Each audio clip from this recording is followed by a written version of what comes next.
Now, I had a lot of opinions as a kid watching this movie. It was actually one of my least favorite Pixar movies, but over time, as you got older and you understood kind of like the message about it, you start enjoying it a lot more.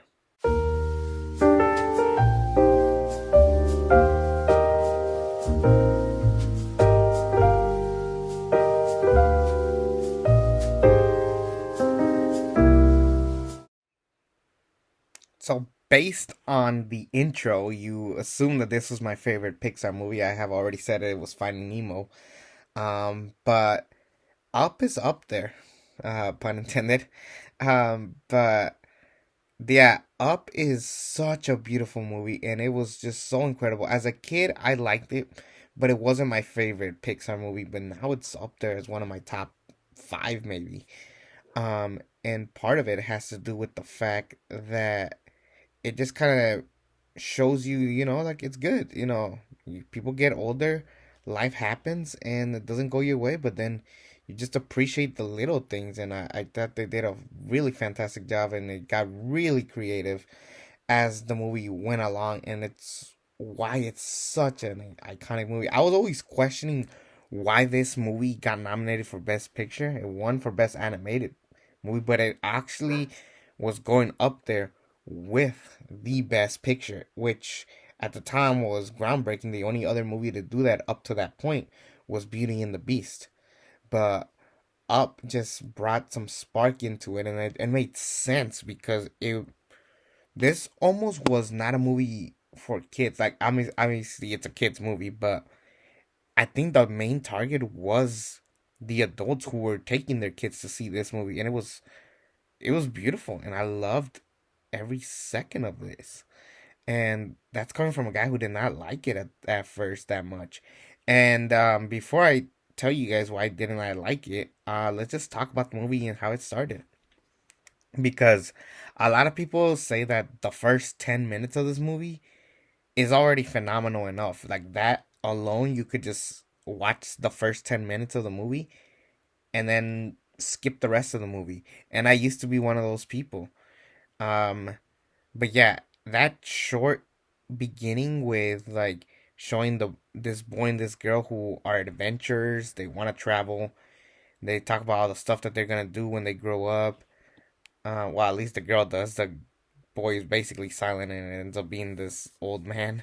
Um, but just showing just the life that they had as kids, getting married, wanting to have kids, can't have kids, and then saving up for their big adventure, and then it never comes because so many things get in the way, and then they just get old, but they just appreciate it a lot more. And when Ellie passes away, it's up to Carl to just live his life just how it is, and um as he's older, he goes and picks up the mail, and there's a bunch of construction going on in the way, and his house is ready to get going, and they're ready to take him to a nursing home.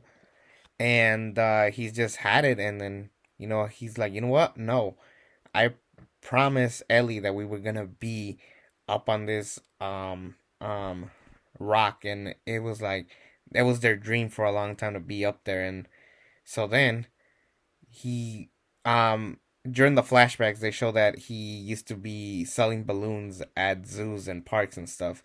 So fittingly enough, he pops up a bunch of balloons, and then he's on his way flying, and in the process there's this boy scout named Russell who gets stuck with him by mistake around the same time.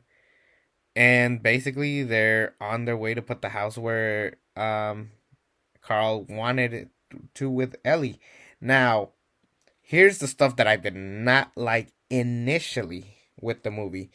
I wasn't high on the dogs. It was just kind of random that a bunch of dogs were there.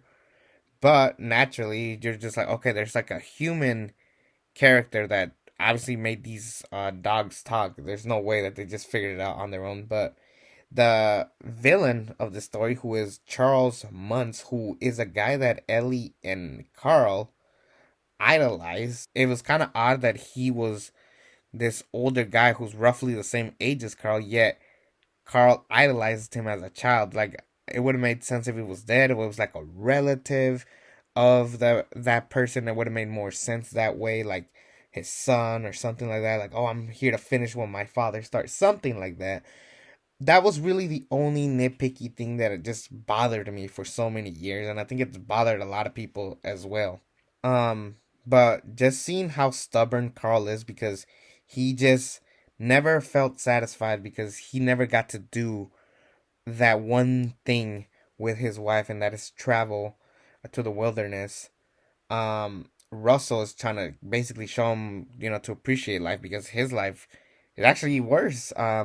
He is adopted. He doesn't know his father, or he does, but he just doesn't really interact with him anymore, and it's just very sad. He's actually my favorite character of the entire movie.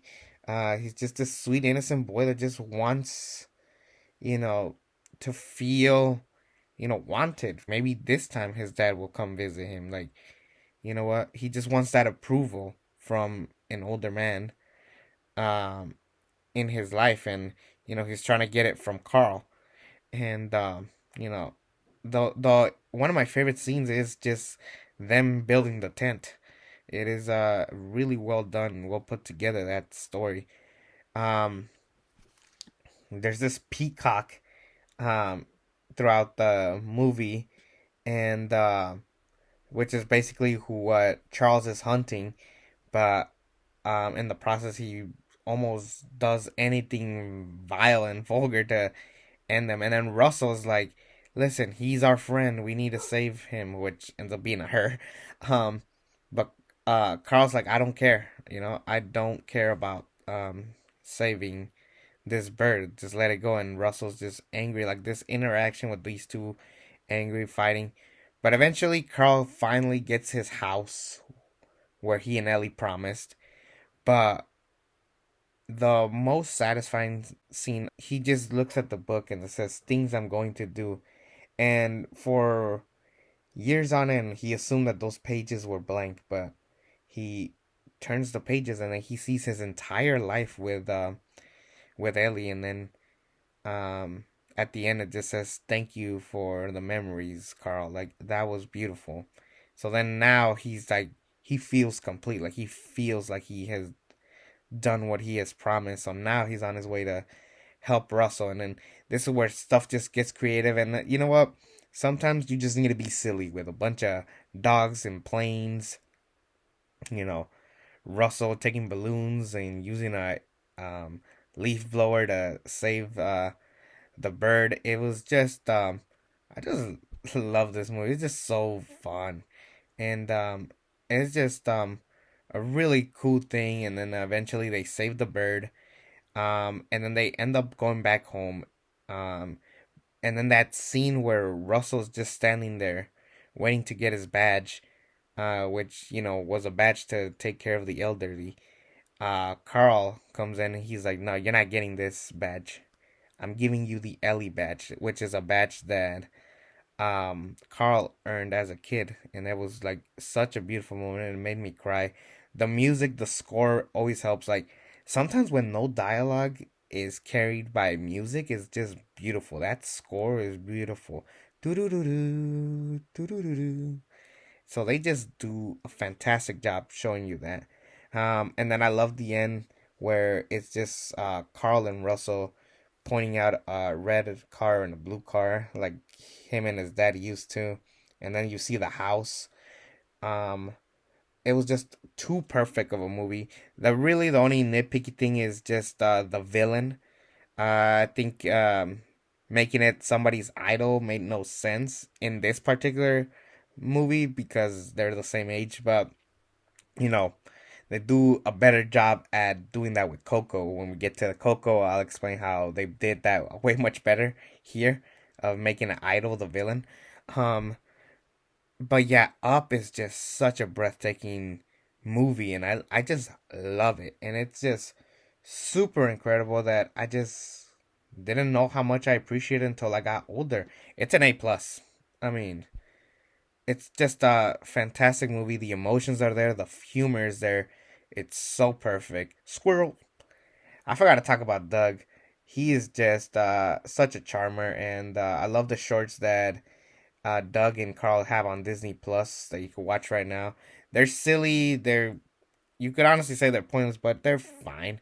And I just love that Up did this for people, and it's just such a phenomenal movie.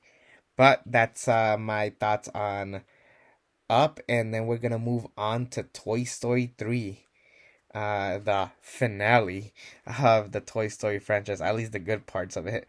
But anyways, take care everyone, and I'll see you on the next one.